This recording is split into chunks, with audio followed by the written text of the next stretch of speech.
Imagine this. You've spent hours filming the perfect footage only to realize that there's just too much of it. You need to cut it down, but every time you try, you're left with a choppy, disjointed mess. Frustrating, isn't it? Welcome to the world of video editing, where less is often more. This guide will help you navigate through the process of cutting a video, turning that mountain of footage into a sleek, streamlined final product. First things first, you need to have the right tools. There are a myriad of video editing software available, from Adobe Premiere Pro to iMovie. Choose one that suits your needs and budget. Remember, the most expensive software isn't always the best fit for everyone. Once you've chosen your software, import your footage. This is typically done by clicking on the File or Import button and selecting the video files you want to edit. Your videos will appear in the Media or Project panel, ready for you to work on. Now, onto the cutting. Drag the video you want to cut into the timeline. The timeline is the long horizontal section at the bottom of your software where your video will play.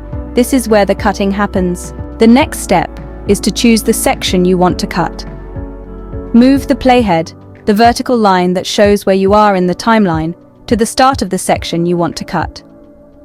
This is typically done by clicking and dragging the playhead. Once you've found the right spot, it's time to make the cut. Most software has a tool called the Razor or Cut tool. Select this tool, then click on the spot in the timeline where the playhead is.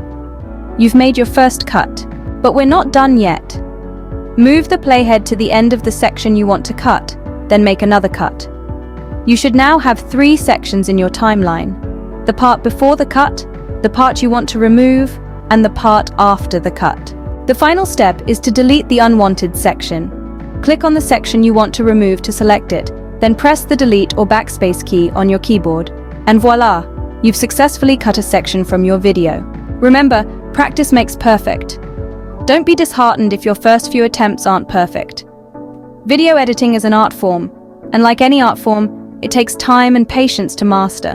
To recap, the process of cutting a video involves choosing the right software, importing your footage, dragging the video into the timeline, moving the playhead to the start and end of the section you want to cut, making the cuts, and finally, deleting the unwanted section. So the next time you're faced with an overwhelming amount of footage, don't panic. With the right tools and a bit of patience, you'll be cutting videos like a pro in no time.